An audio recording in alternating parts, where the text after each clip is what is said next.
classic model of scientific inquiry derives from Aristotle, who distinguished forms of approximate and exact reasoning, setting out the threefold scheme of abduction, logic, inductive, proposed assumption to a conclusion, and inductive generalization, inference, treating combined forms such as reasoning by analogy, similarity. In 1877, Charles Sanders Peirce characterized inquiry as not a pursuit of truth. He considered it as the struggle to move from irritating, restraining doubts born of surprises, disagreements, and to reach a belief on which one is prepared to act. He framed scientific inquiry as a part of a broader array of varied but related ideas that goads and urges like general inquiry. He held mere verbal and exaggerated doubt as fruitless and outlined four methods for settling opinions that he ordered from least to most successful. The method of tenacity has a policy of sticking to initial beliefs, which leads to comfort and is decisive, but also ignores contrary information and others' views, leading to believe that truth is actually naturally private and not public. It goes against the social influence and usually falters when it is easy to tell that other person's opinions is genuinely as good as one's own opinion. Its successes can shine, but usually doesn't endure for any significant amount of time in history. The method of authority sometimes overcomes disagreements brutally with lofty success, but cannot work thoroughly enough to suppress doubts that are learned when discovering different societies from both the past and the present. The method of the priori supports conformity with less brutality than the method of authority, but fosters the idea that opinions are something of taste. It makes comparisons of perspectives in terms of what is agreeable to reason. It is based and dependent upon fashions of molds and standards with a specific theme and a framework consisting of basic assumptions on ways of thinking according to methodology. The scientific method purposefully considers itself fallible and tests, criticizes, corrects, and improves itself. Peirce held that the slow and stumbling process of reasoning can be inferior to instinct and traditional sentiment in practical matters. The scientific method of Peirce should be suited to theoretical research and shouldn't be hindered by the other methods and practical ends. Reason's first rule is that in order for someone to learn, he must first want to learn, and proposed conclusions should not hinder inquiry. The scientific method is by far the most secure method because it was deliberately designed to eventually arrive at the most secure belief on which the most successful practices can be based. Starting, of course, with the idea that people did not really search for truth, but the ability to subdue irritating and hindering doubts. Peirce showed that through struggle, people can admit to truth for the sake of the integrity of beliefs. Seek as truth the guidance of potential practice correctly to its goal and uniting themselves to the scientific method. For Peirce, rational inquiry represented presumption or an assumption beforehand, an antecedent condition that takes for granted truth and the real in advance. To reason is to assume, and at least to hope, as a principle of the reasoner's independent control, that the real is discovered, and the independence of our unprecedentable and erratic opinions.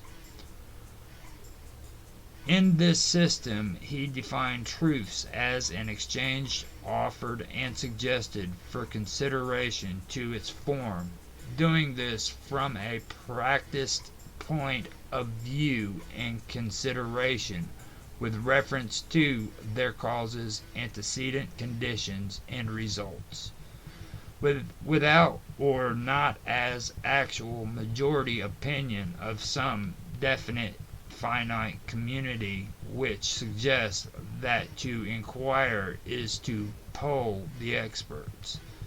Instead, though, as final opinion that all who investigate would eventually reach if researched far enough, and even from different starting points.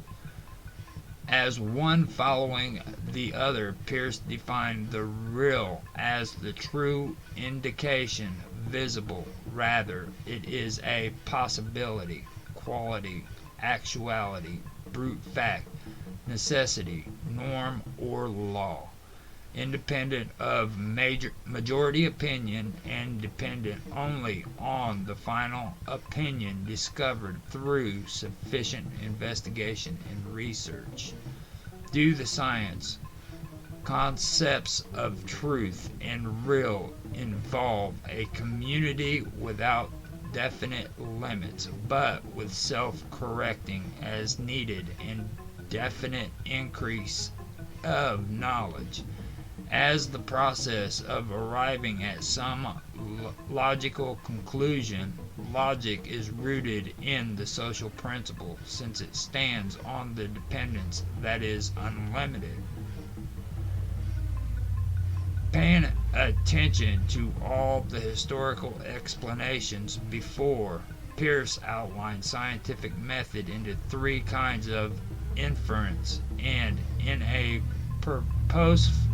purposeful cycle to settle doubts. These three inferences are abductive, retroductive, inductive, consisting of two stages, and inductive. Guessing the processes to arrive at a conclusion or proposition through explanatory hypothesis for the best selection worthy of trying is abductive. From abductive, Peirce distinguishes inductive as the process to arrive at a conclusion or proposition using test as the proportion of truth in the hypothesis. Every inquiry, even ones that are underway and at any stage of the inquiry, arises from surprising observations in one or more of these realms, whether it be ideas, brute facts, norms, or laws. All explanatory content from theories came from abductive, which guesses a new outside idea to account for in a simple extravagant way a surprising or complicated phenomena.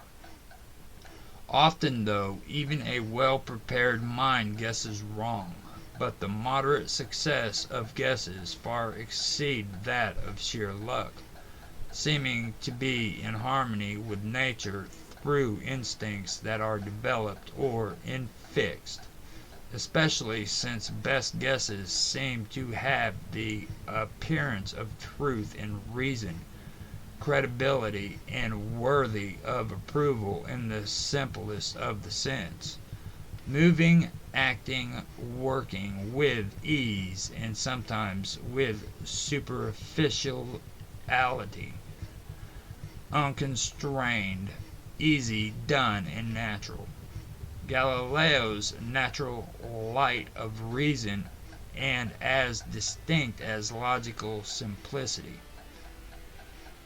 Abduction is the most fertile yet insecure mode of inference, but its generally rational thought is inductive.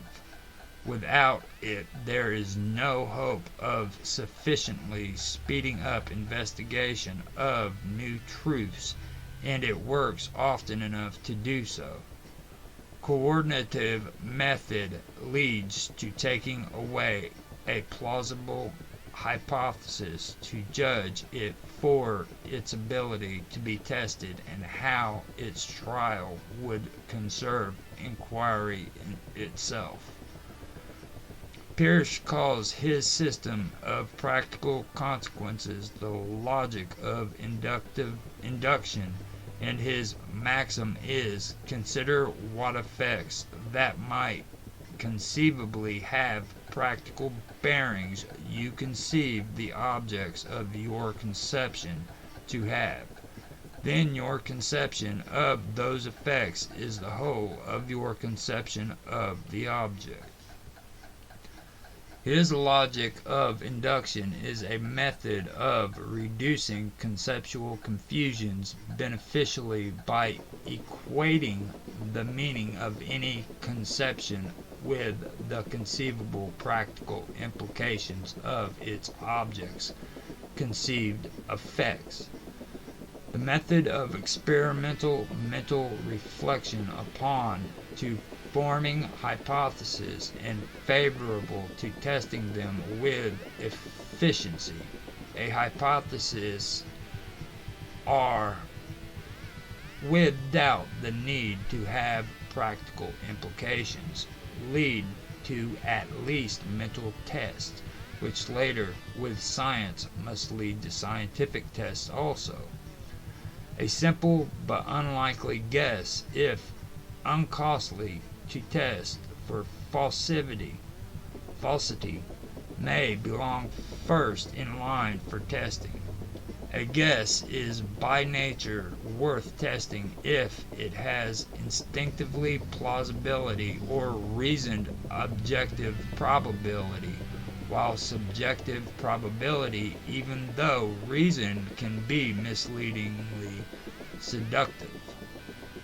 Guesses can be chosen for trial strategically for their caution, freedom of restraint, and simplicity. One could hope to only discover that with time would reveal through sufficient experience anyhow. So the point is to speed the process, because the management of resources in research is what demands the leap of abduction and governs its art.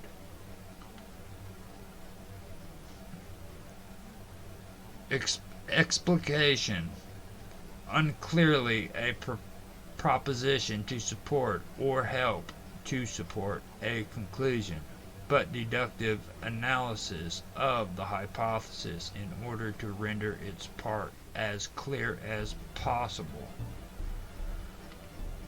Demonstration, deductive reasoning, and Euclidean in procedure with explicit deduction of hypothesis effect as predictions for induction to test about evidence to be found. A proposition that is incidentally proved by proving another proposition, an immediate consequence or easily drawn conclusion, a natural consequence or result. if need be, a proposition that can be deducted from the premises or deduction of a system.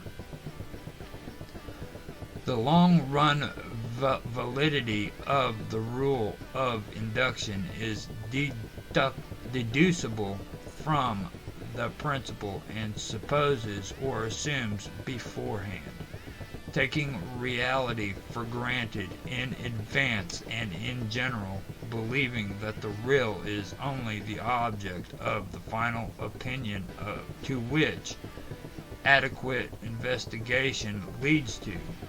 Anything which no process would lead to is not real. Induction involving ongoing tests or observations follow a method which, if persistently followed, will diminish its error below any degree beforehand. There are three stages, which are classification, unclearly a proposition to support or help to support a conclusion, but inductive classing of objects of experience under general ideas. Probation, direct inductive reasoning with crude catalog and lists, or gradual new estimate of proportion of truth in the hypothesis after each test. Gradual induction is concerned with qualities and depend on the weightings, qualities, or characters, or estimated and measured by quantity and dependent on measurements, statistics, or counting. Sentential induction. By inductive reasoning, it appraises probations separately, then their combinations, and also appraises these appraisals with self-appraisals to pass final judgment of the whole result. Frequently, the scientific model is used not by only single persons but several, and not only cooperating directly but indirectly also. Within such an environment, various techniques have been developed to ensure the integrity of the scientific methodology. Such cooperation can be regarded as one of the most defined elements of the scientific community.